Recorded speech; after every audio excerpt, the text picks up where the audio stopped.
Hello बच्चों, आपका फिर से स्वागत है मेरे इस चैनल पर। कक्षा 5 का नमूना पत्र लेकर आया हूँ मैं हिंदी का, और 2024 जो अब की बार शायद आपके प्रश्न पत्र में आएगा। तो चलो शुरू करते हैं इसको। 2024 में आएगा ये वस्तुनिष्ठ प्रश्न, हमको कोष्टक में लिखने हैं। तो चलो शुरू करते हैं। प्रश्न नंबर 1 है, बालक का स्वप्न पाठ के आधार पर लड़के ने स्वप्न की बात बताई। यानी हमें पता है बालक के पाठ हमने पढ़ा था, तो लड़के ने स्वप्न की बात किसको बताई थी? तो इसमें क्या आएगा बच्चों? किसी को नहीं बताई थी, न सेठ को बताई थी, न जमींदार को बताई थी, न पिता को बताई थी। क्योंकि जब तक बालक का स्वप्न पूरा नहीं हुआ था, तब तक उसने अपना स्वप्न की बात किसी को नहीं बताई थी। तो इसमें क्या आएगा? द। ऑप्शन नंबर द हम लिख देंगे इधर कोष्टक में, हमें कोष्टक में लिखना है। प्रश्न नंबर 2, राजा ने सोचा इसे हराना कठिन है। रेखांकित शब्द का अर्थ है, यानी राजा ने क्या सोचा? इसे हराना कठिन है। तो इसमें रेखांकित शब्द कौन सा है? हराना। हराना क्या होता है बच्चों?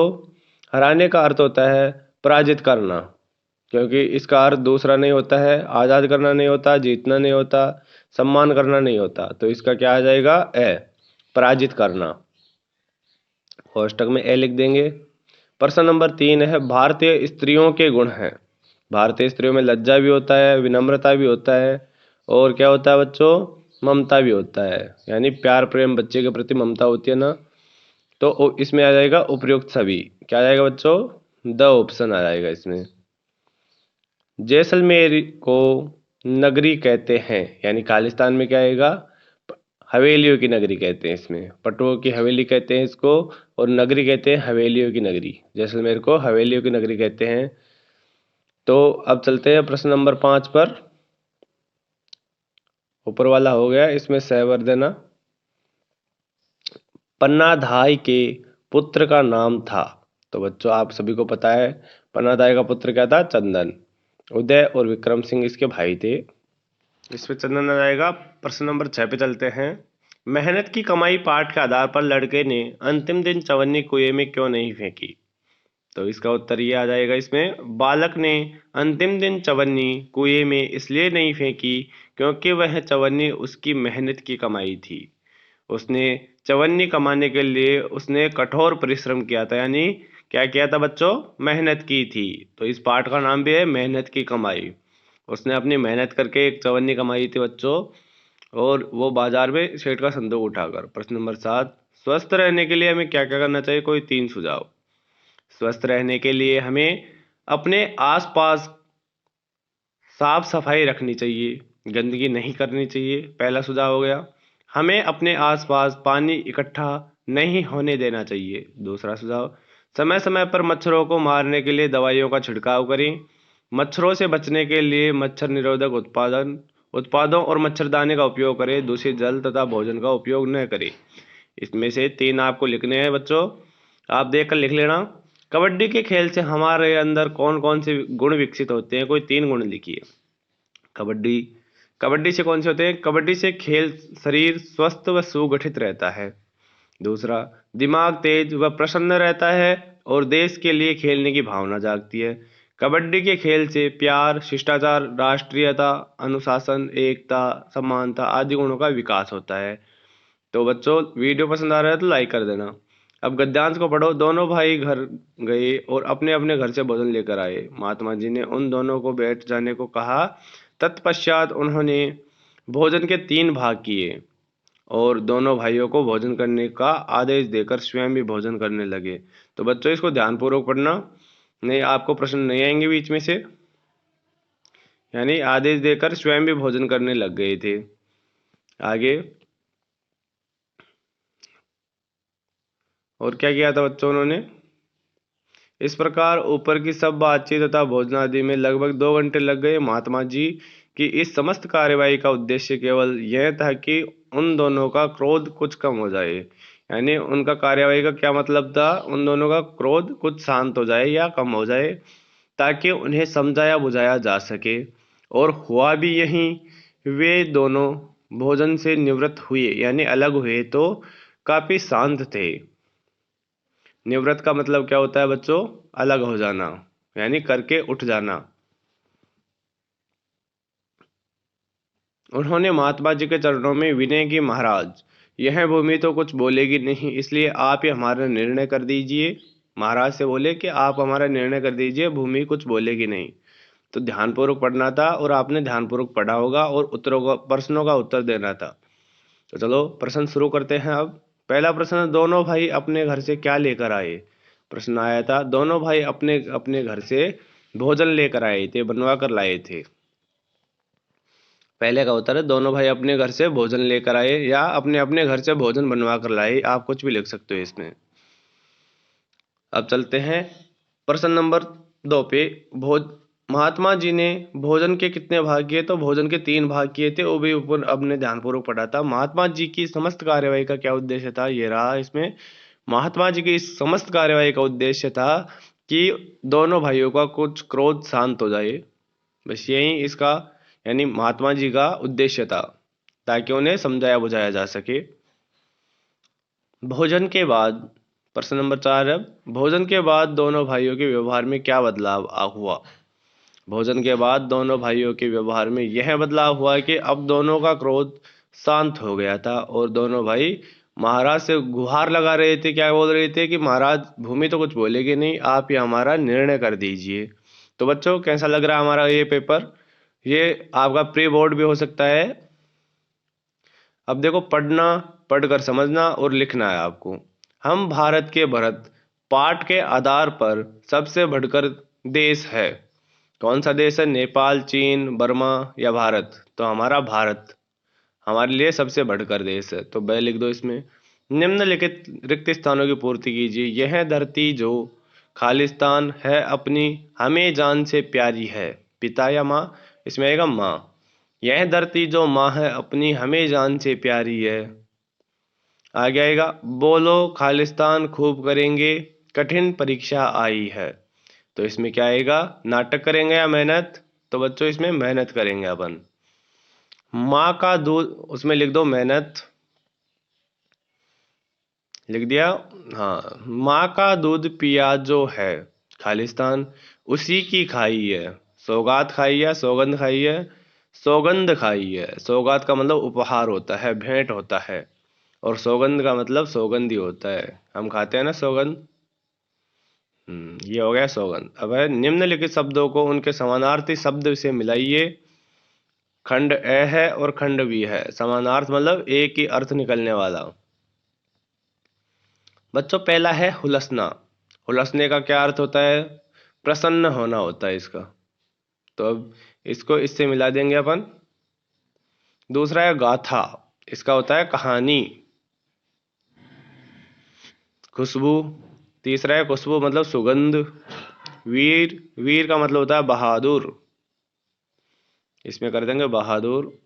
मल्हार, मल्हार क्या होता है? जो एक वर्षा ऋतु में गाया जाने वाला एक प्रकार का गीत है, राग है जिसे आप बोलते हो, तो इसको पहले से मिला देंगे। रसधार, रसधार होता है रस की धार, जो कि लास्ट बच चुका है, तो इसको इसी से मिलाएंगे अपन। तो बच्चों आप ध्यानपूर्वक देखना और मिला लेना इनको। एक बार यहाँ पढ़ के जाओगे तो आपको याद हो जाएगा। सज्जन व्यक्ति संपत्ति का संचय किस लिए करते हैं? अपने विचार लिखिए। सज्जन तथा विद्वान संपत्ति का संचय दूसरों की भलाई के लिए करते हैं। क्या करते हैं? दूसरों की भलाई, यानी दूसरों का भला करने के लिए करते हैं। उनका धन सदैव दूसरों की भलाई में खर्च होता है। अर्थात सज्जन तथा विद्वान संपत्ति का संचय परोपकार के लिए करते हैं। परोपकार होता है दूसरे का उपकार करना, दूसरे पर उपकार करना होता है परोपकार। तो आपको समझ में आ गया होगा बच्चों। व्यावहारिक व्याकरण। अब चलते हैं अगले प्रश्न पर। आकाश का पर्यायवाची शब्द है, यानी आपको आकाश का पर्यायवाची आता है तो आप सीधे आंसर पर टिक कर सकते हो। पर्यायवाची का मतलब होता है एक से अनेक शब्द अर्थ हो निकलते हो। जैसे इसका होता है, क्या होता है? गगन का मतलब तो आकाश ही होता है, तो इसमें क्या कर देंगे हम? गगन कर देंगे। धरा का होता है धरती, धरणी, धरित्री, और सूरज का भी होते हैं। अब देखते हैं मुहावरों का वाक्यों में प्रयोग कीजिए। चार चांद लगना, यानी शोभा बढ़ाना होता है इसका अर्थ। और हमको क्या करना है, वाक्य में प्रयोग, सीधा वाक्य में प्रयोग करना है। टीचर नंबर नहीं काटेगा, वाक्य में प्रयोग कर देंगे तो इसका अर्थ लिखना नहीं था, वैसे लिख देते हैं हम। इसका होता है शोभा बढ़ाना। क्या होता है बच्चों? शोभा बढ़ाना। तो इसका वाक्य में प्रयोग कैसे करेंगे? स्वतंत्रता दिवस पर बच्चों के रंगारंग प्रोग्राम ने 4 चांद लगा दिए। यानी जब बच्चे अलग अलग रंग बिरंगे कपड़े पहनकर आए, रंग बिरंगे कपड़ों पे पहनकर डांस किए, तो उन्होंने क्या किया, स्वतंत्रता दिवस पर शोभा बढ़ा दी, यानी 4 चांद लगा दिए। तो आपको समझ में आ गया होगा स्वतंत्रता दिवस पर चार चांद लगाने का अर्थ। ये मुहावरा है और इसका होता है 4 चांद लगाना, शोभा बढ़ाना। तो चलो चलते हैं अगले पर। मुंह में पानी आना। यानी आपके मुंह में पानी कब आता है? जब आप या तो शादी ब्याह में जाते हो, या आप किसी होटल पे देखते हो रसगुल्ले, बर्फी, गुलाब जामुन, तो आपके मुंह में जरूर आता है पानी। या आप इमली को देखकर, खट्टे इमली को देखकर आपके मुंह में ऑटोमेटिक पानी आने लगता है। तो मुंह में पानी आना मतलब होता है, क्या होता है बच्चों? आपने याद किया होगा तो आप ज़रूर बताए होंगे अभी, और इस वीडियो को रोककर आप कमेंट भी कर सकते हो। मुंह में पानी आना मतलब लालच आ जाना होता है। लालच आ जाना क्या होता है बच्चों? लालच आ जाना मतलब आपको किसी भी चीज़ को देखकर लालच आ जाता है। तो दावत में पकवानों को देखकर मेरे मुंह में पानी आ गया। क्या हो गया बच्चों? दावत और पकवानों को देखकर मुंह में पानी आ गया। अब चलते हैं अगले पर। फूले न समाना। फूले न समाना क्या होता है बच्चों? आपको आता है तो आप वीडियो को रोककर कमेंट कर सकते हैं बच्चों। फूले न समाना, इसका क्या अर्थ होता है? आप अर्थ लिखना चाहते हो तो लिख सकते हो। इसका होता है बहुत अधिक प्रसन्न होना होता है बच्चों। बहुत अधिक प्रसन्न होना, यानी मोहित की सरकारी नौकरी लग जाने से उसके पिताजी फूले नहीं समा रहे थे। मोहित अपने पुराने दोस्त से मिलकर बहुत प्रसन्न हुआ, या यूँ कहे कि फूले नहीं समा पाया। ये भी लिख सकते हैं। प्रश्न संख्या 16 में चलने से पहले आप हमारी वीडियो को लाइक, शेयर, सब्सक्राइब ज़रूर कीजिएगा, और अपने और क्लास साथियों को भी ये प्रश्न पत्र भेजिएगा, ताकि वे भी अपने 90 प्लस मार्क्स हासिल कर सके। तो चलते हैं प्रश्न संख्या 16 पर। निम्नलिखित विशेषण पदों का वाक्य में प्रयोग कीजिए। 3 नंबर का है बच्चों। पहला क्या है? सुंदर। तो इस शब्द से क्या बनेगा आपको पता होना चाहिए। किसी भी लड़की का नाम या किसी का भी नाम लिख दो, जैसे सीता, सीता हो गया।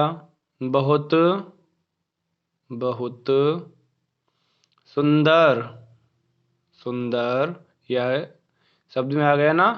स्त्री है, तो इसको लिखते हैं हम, सीता बहुत सुंदर स्त्री है। ये हमारा पहला शब्द हो गया। यहाँ सुंदर इसकी विशेषता बता रहा है, किसकी? सीता की।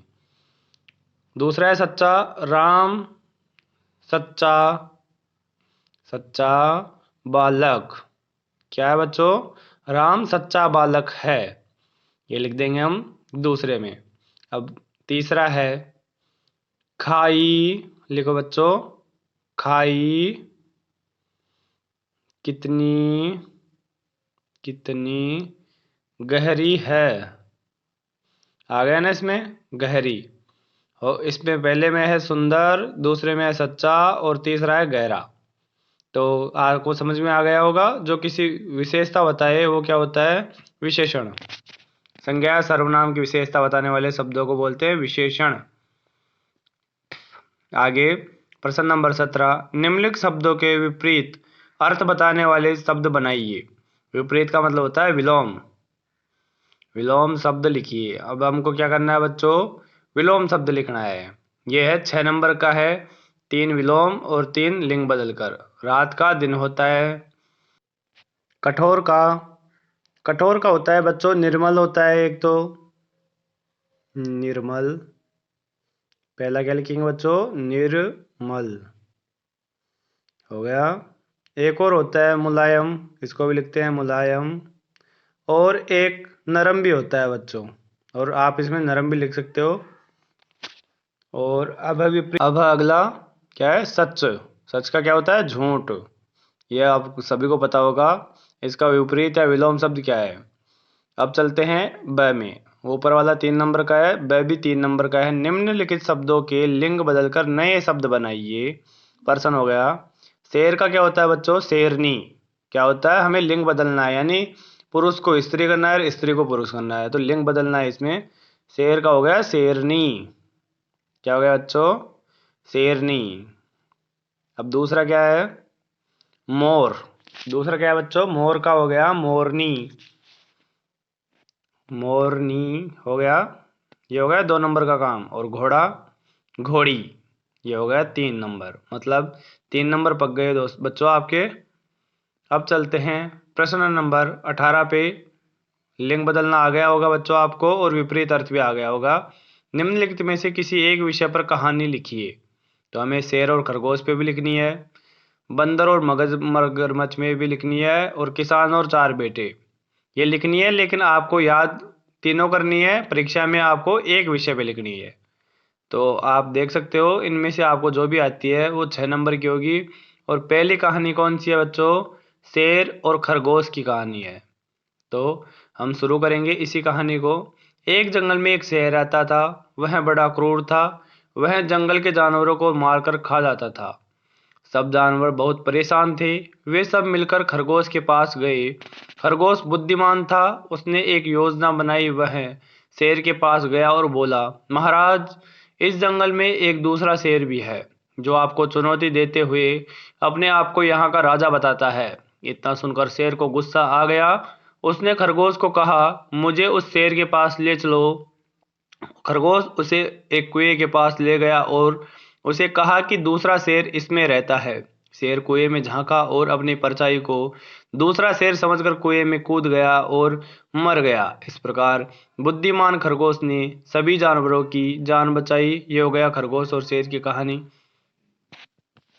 आप में से बंदर और मगरमच्छ की कहानी इस वीडियो को पॉज करके पूरी कहानी पढ़ सकते हो, और इसको आप याद भी कर सकते हो, क्योंकि आपकी परीक्षा में ये ज़रूर आएगी। इन तीनों में से एक कहानी ज़रूर आएगी, और आप इसको ध्यान से पढ़ना ताकि ये एक बार में ही याद हो जाए। ये बंदर पेड़ पर बैठता है, ये इस कहानी में है कि एक बार एक मगरमच्छी ने क्या वो कहा अपने पति को, मगरमच्छ को, कि आपका दोस्त का दिल बहुत मीठा होगा। तो इस कहानी में आप पूरा पढ़ लेना वीडियो को पॉज करके। किसान और 4 बेटे, ये कहानी भी इसी में दी गई है। आप इसको वीडियो को पूरे को एक बार पॉज करके इस कहानी को एक बार लिख लेना अपनी कॉपी में, और एक बार याद कर लेना। तो दोस्तों, आपको याद करना ही पड़ेगा, क्योंकि आप अगर आपको 90+% चाहिए तो आपको पढ़ना ज़रूर होगा। नहीं तो ऐसा देखने भर से आपको याद नहीं होगा। प्रश्न नंबर 19 में चलते हैं। आप राजकीय उच्च प्राथमिक विद्यालय चित्तौड़गढ़ के रोहित या मेघा हैं और उदयपुर भ्रमण पर जाना चाहते हैं। इस हेतु अपने प्रधानाध्यापक जी को 3 दिवस के अवकाश हेतु प्रार्थना पत्र लिखिए। प्रश्न में कहाँ जाना है? उदयपुर भ्रमण के लिए। चित्तौड़गढ़ से आप है रोहित और मेघा। विद्यालय का नाम है राजकीय उच्च प्राथमिक विद्यालय। जो विद्यालय का नाम है वही इस प्रश्न में आए, वही लिखना है इधर। और हमको लिखना है प्रधानाचार्य को या प्रधानाध्यापक जी को। सेवा में श्रीमान प्रधानाचार्य जी, राजकीय उच्च प्राथमिक विद्यालय चित्तौड़गढ़, जो प्रश्न में दिया गया है। 3 दिवस के अवकाश हेतु प्रार्थना पत्र है। मान्यवर। अब यहाँ हम मान्यवर लिख के इस वाली लाइन को पूरी को खाली छोड़ देते हैं। नीचे लिखो, सविनय निवेदन है यह है कि मैं आपके विद्यालय में कक्षा 5 का छात्र हूँ। मेरे पिताजी समस्त परिवार को 3 दिवस के भ्रमण हेतु उदयपुर ले जा रहे हैं। यह भ्रमण ऐतिहासिक दृष्टि से महत्वपूर्ण है। अतः इन 3 दिनों के भ्रमण के लिए अवकाश 12 मार्च 2024 से 14 मार्च 2024 तक की आज्ञा प्रदान करने की कृपा करें। मैं आपका आभारी रहूँगा। धन्यवाद। अगर आप मेघा हैं, लड़की हैं, तो आप रहूँगी लिखना यहाँ पे। और आपकी आज्ञाकारिणी शिष्या लड़कियां लिखेंगी और आपका आज्ञाकारी शिष्य लड़के लिखेंगे। तारीख और ये लगा देना। और इसमें वर्क पहेली है, इसको आपको सॉल्व करना है। एक फल का नाम बताओ। तो इसमें फल का नाम क्या है बच्चों? इसमें है अंगूर। अंगूर कहाँ दिख रहा है आपको? फ्रंट शुरू में लगा है, देखो ये रहा, बिल्कुल अंगूर, ये रहा शुरू में। और आपको यहाँ लिखना है, क्या लिखोगे बच्चों? एक फल का नाम पूछे तो अंगूर लिख दो। अगर इसमें और कुछ होता, आम होता, तो आपको ढूंढ कर लिखना था आम। अब लिख देते हैं इसमें अंगूर, हो गया। अब क्या लिखना है? कुएं से पानी निकालने का साधन। इसमें क्या है? बाल्टी है, कप है, क्या है, जो भी है इसमें देखो कहाँ है। इसमें लिखा है बच्चों ये रहट। रहट कहाँ दिखा आपको? यहाँ रहट है, अंगूर वाली लाइन के नीचे, ये रहा बिल्कुल रहट। इससे क्या होता है? पानी निकाला जाता था पहले कुएं से, आजकल तो मोटर से निकाला जाता है।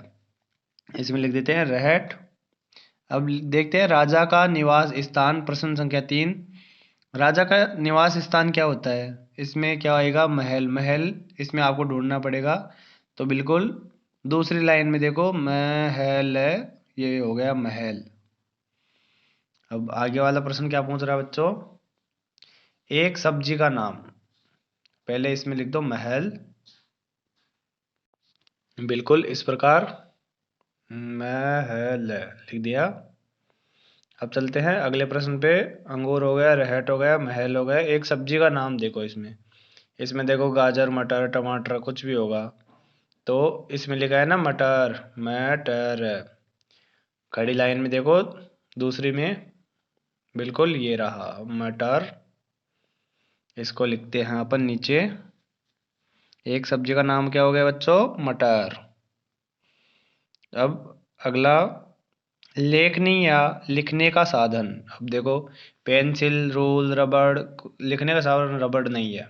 पेंसिल देख लो या पेन देख लो कलम देख लो, ये रहा बिल्कुल कलम। लास्ट वाली लाइन खड़ी लाइन में कलम लिख दो इधर, कलम, हो गया।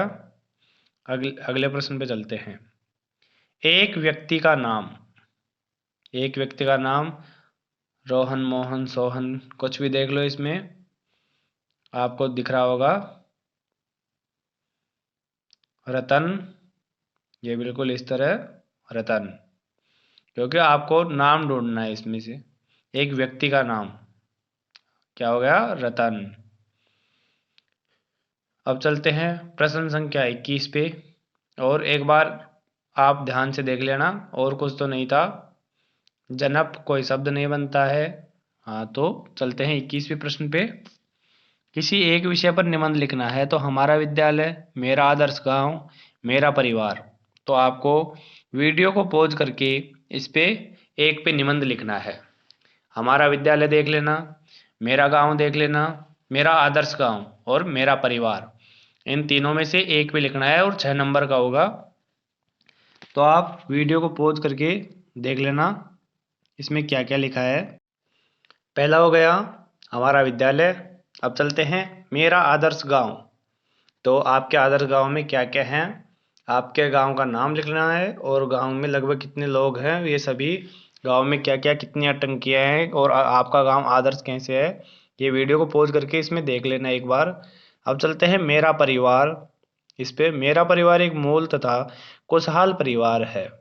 मेरा परिवार संयुक्त परिवार की श्रेणी में आता है। खुशहाल मतलब होता है कि पैसे वाला है, अच्छे, वो क्या बोलते हैं उसको, अच्छे संसाधन है आपके परिवार में। मेरा परिवार क्या आता है?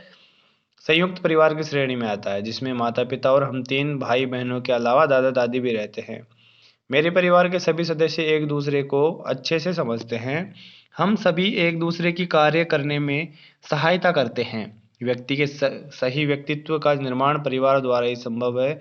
मेरे परिवार में रहने वाले दादाजी तथा दादी जी, दादी माँ बेशक मुझे रोज कहानियाँ नहीं सुनाते, पर अपने समय की बातें बताते रहते हैं। यानी अपने समय की बात बताते हैं, पिछले ज़माने में क्या क्या होता है, जिसे सुनना अपने आप में एक आनंद है। इसके साथ ही जीवन को सही ढंग से जीने की प्रेरणा मिलती है। ये मेरे परिवार की बात हो गई। तो इसको आप याद करके चले जाना, परीक्षा में अच्छे अंक आएंगे बच्चों। परिवेश है सजगता। अपने विद्यालय के पुस्तकालय को स्वच्छ एवं आकर्षक बनाने के लिए आप क्या क्या करेंगे? ये 4 नंबर का होगा, लिखना है आपको। हम अपने विद्यालय को स्वच्छ और आकर्षक बनाने के लिए निम्नलिखित कार्य कर सकते हैं। विद्यालय की साफ सफाई, शौचालय, पेशाब घरों की सफाई और विशेष ध्यान रखेंगे। कक्षा कक्ष की सफाई नित्य हो रही है एवं दीवारों पर कुछ लिखा तो नहीं जा रहा है, इसका विशेष ध्यान रखेंगे। पानी की टंकी की सफाई तथा टोंटियों की सुरक्षा का ध्यान रखेंगे। चौथा है, प्रत्येक कक्षा कक्ष तथा विद्यालय के बरामदों में महापुरुषों के चित्र लगाकर उसे आकर्षक बनाने का काम करेंगे। 5वां लिखेंगे, विद्यालय के बरामदे तथा कक्षा कक्षों की बाहरी दीवारों पर शिक्षाप्रद तथा देशभक्ति सूक्ति वाक्यों को लिखवाएंगे। यानी किसी पेंटर से हम क्या लिखवाएंगे?